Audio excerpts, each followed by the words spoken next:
Right, hello there guys, welcome back to a new video. Next we are back with another review. We're also back with Graham as well, who had the RS4. We're now filming his daily, which is a stage 1, how much brake horsepower? 240 brake horsepower, Skoda Octavia VRS. I think this is a Mark II as well, isn't it? Yeah, so it's a Mark II Octavia VRS. It's just got a couple of bolt-on mods and a remap and that's it, but it's a sensible daily. But is it worth the money? And that's what I want to find out today.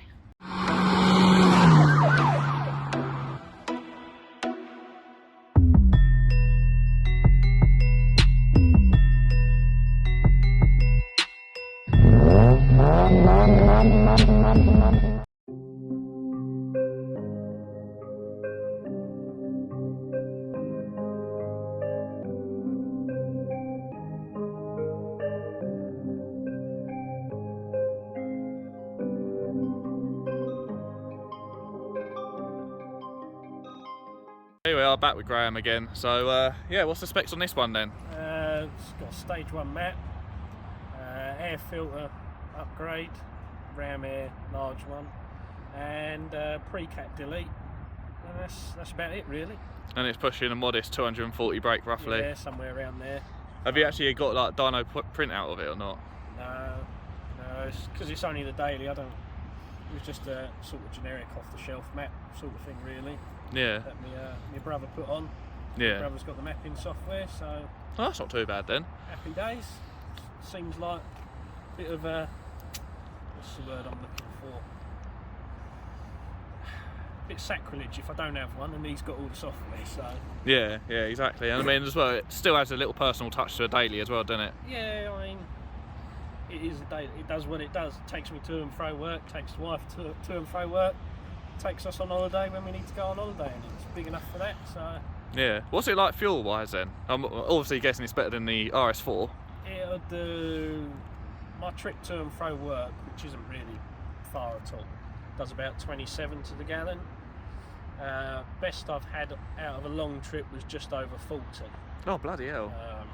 So yeah, it depends on how you drive it really. Around town it likes it a bit more than on the motorway. It's a bit more happy on the motorway, but yeah. Otherwise, it gets me to work and back. Sweet. So I suppose that's the first question answered on this car already, and that is fuel economy. Is it good with regards to that? So I'm going to say yes, it is. For what it's got, it's not too bad. Yeah, because what litre engine is this as well? It's 2 litre. 2 litre turbo. Yeah. Not too bad. What are they standard? 200 standard. Yeah, well, that's not too bad. So a semi-automatic powerhouse, I guess. Yeah, it goes alright. I mean, yeah, there's not too much to say about it. Yeah. So what shall we do next? Do you want to take it out for a drive then me, or? You can go. I can go? Yeah. Okay, no worries. Right, I'm going to get the tripod and all that set up and then we'll see what goes on. Right, so here we are out on the road. So first impressions of driving. The clutch is really weird on this. It's not heavy, and it's actually quite a light clutch, but it seems to be quite sticky in a way. Sort of, it takes a while to release, and it sounds nice as well. All you can hear is sort of like the intake sound, which is quite cool. But yeah, other than that, it's really quiet in here, which is, I suppose, something that you'd want for a daily or a family car or something like that. The steering's really nice and tight. I love the steering. I mean, I've only just got it out on the road, but it's really responsive, really tight, really precise. Has any suspension mods or anything been done to this? No, it's all standard apart from the remap and the induction kit and the pre-cat delete. No, that's not too bad then. Everything else is just as it came from the factory. Yeah. So yeah, in regards to sort of how it rides as well, it's really smooth. Not clanky, not rattly, nothing like that. It's really smooth. I don't see the point in these sort of giveaway bits. But yeah, I'm currently going over speed bumps, which is why I'm not sort of gunning it in a way. But just giving it time to warm up. Yeah, giving it time to warm up as well. Yeah, that's one thing you should always do with turbo cars, isn't it? Let everything get up to temperature before you cane on them.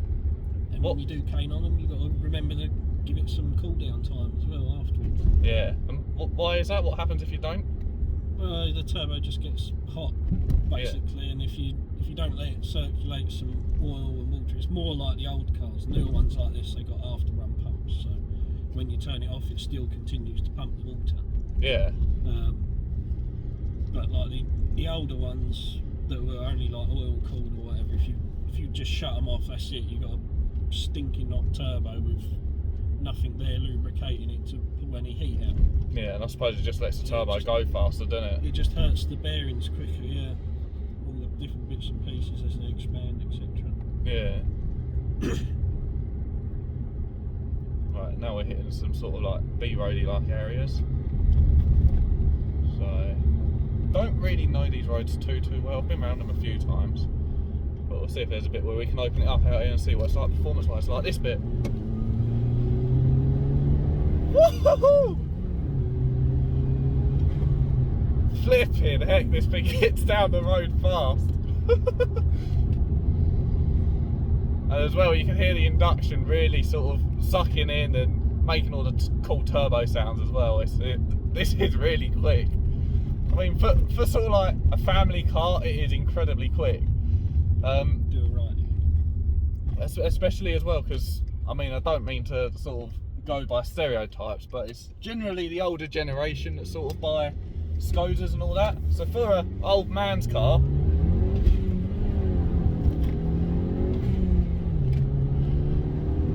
it is bloody quick.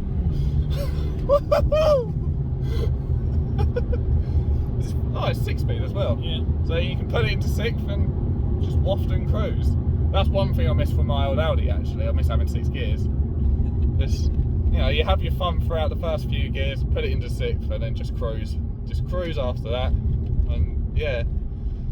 Oh, the gearbox, moving on to that, the gearbox is really nice and tight. It's sort of easy to put in gear.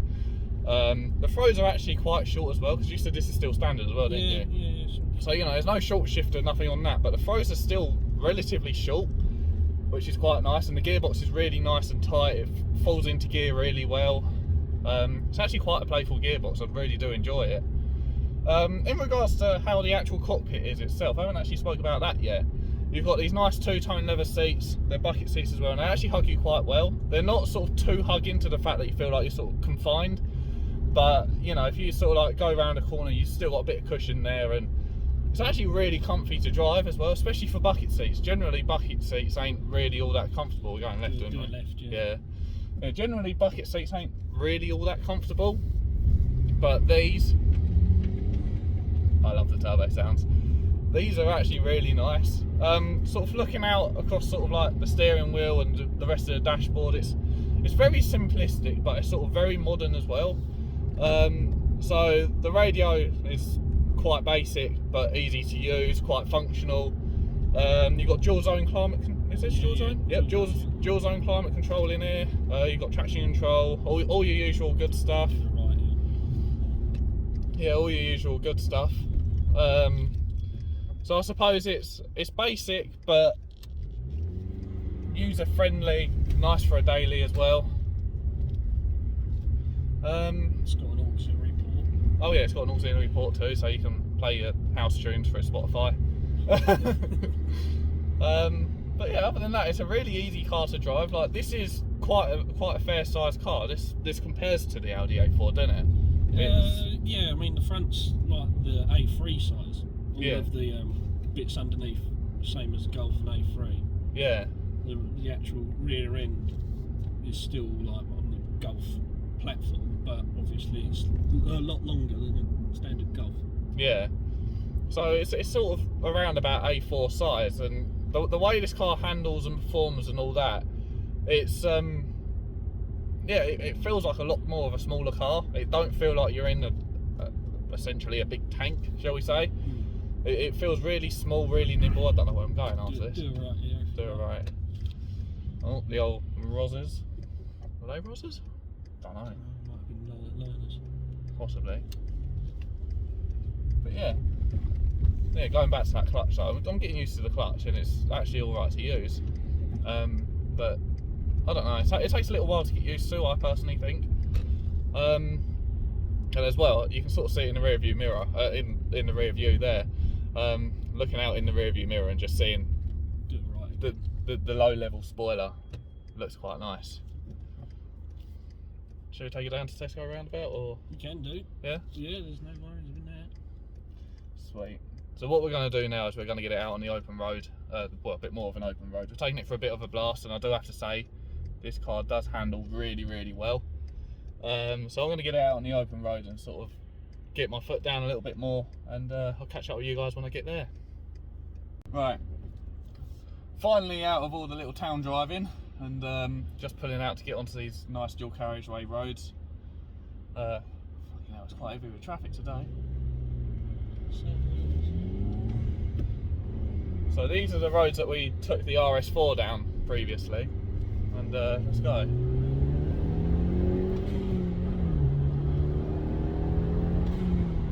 You can really feel the turbo kick in as well. The turbo kicks in quite low in the rev range. I think it kicks in around 2,000, 2,500 RPM.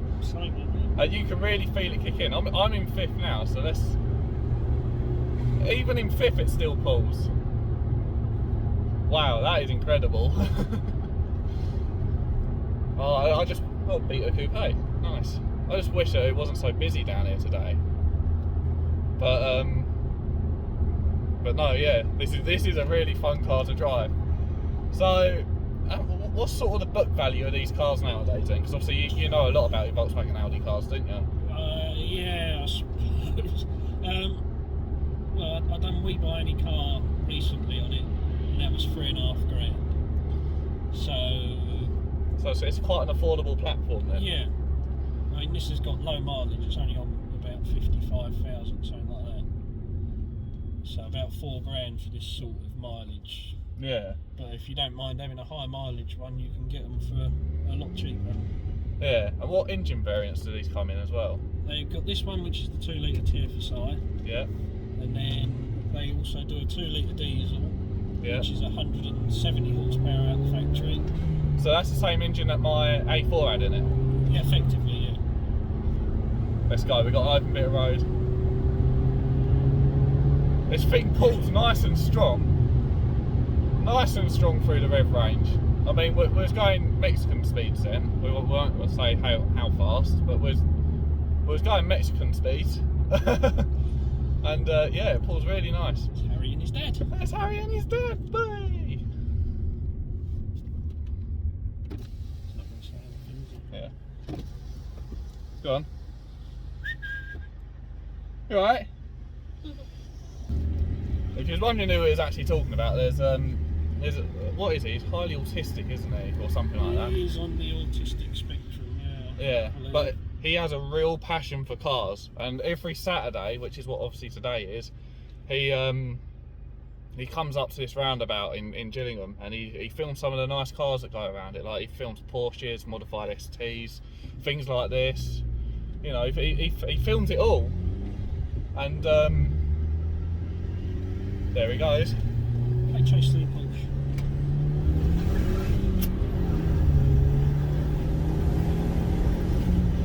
Anyway, we just went past him again, but but yeah, he films all these nice cars that go around sort of Medway and Gillingham, and yeah, he's on the autistic spectrum, but he has a real passion for cars. He absolutely loves cars. In fact, I might plug his YouTube and his Instagram in this video, to be fair. You've actually spoke to him personally as well, haven't you? Yeah, I've had a couple of meets with him that I've been to as well. Yeah. And he's actually filmed the RS3, but not quite got that up on his channel yet. I'm assuming he potentially has lost some of the footage, but yeah. But no, yeah, he seems like a decent person, and he has a real passion for cars. And literally all he does is he just stands at the crossing of this roundabout on a Saturday and just films nice cars that he likes, and then he chucks them into a compilation. Oh, this thing just pulls. Yeah, chucks them into a compilation and puts them up on his channel. So yeah, he's a really, really decent person. I need to meet up with him at some point and try and get some footage done with him. But yeah, so props to him. He's what's his channel? His channel's just Harry J. Just Harry J, I believe. Yeah. Yeah, and then I think his his Instagram's like Harry J Cars or something like that. I follow both, so I'll leave links down below if you want to check him out as well. But yeah, he's on the autistic spectrum, real passion for cars, and he's quite a shy person as well, isn't he? Yeah. So, but yeah, he's out doing what he loves, and I'm out doing what I love, which is experiencing different cars like this. So, yeah, I'm going to summarise this video because we're almost back where we came from. So, so yeah, what do I think about this car? Is it worth the money? Yes. Now, considering the fact that obviously, it's the Volkswagen Audi group. Yeah, it's the Volkswagen Audi group. And Skoda's one of the cheaper brands from it, isn't it? Yeah. So, you're getting Audi Volkswagen quality at a fraction of the cost, and it is highly worth it. Obviously, this car has the same engine, same gearbox, same chassis as some of the other Volkswagen Audi group cars, and a fraction of the cost. So if you want a fun, fast, reliable, practical daily, look no further than this, I'd say. I mean, you can get a cheap map put on them, a couple of bolt-on mods, and you've got it sitting at sensible power. And it's really fun to drive, really nice to drive, and yeah. So I think it's definitely worth the money, especially at the low book value they're at now. Obviously, like Graham said, you can pick a low mileage one up for around about £4,000, which is a very, very fair price. So so yeah, if you guys do want, like I said, a fun family daily sort of car, look no further than this, because honestly, I'm sold on having one. I'm not gonna lie. But yeah, like I said, we're now back where we started, and I'm going to outro the video. So if you guys did enjoy this video, as much as I made it, as much as I like enjoying making this video, please be sure to hit the like button. Please be sure to comment down below if you've got one of these, and maybe if you like them as well, if there's any points that I've missed. I'm not too sure if I've missed any points. I'm not all that clued up on Volkswagen Audi cars, but I do know a fair bit about them. So if I've missed any points that you think are worth mentioning, comment them down below, all that sort of stuff.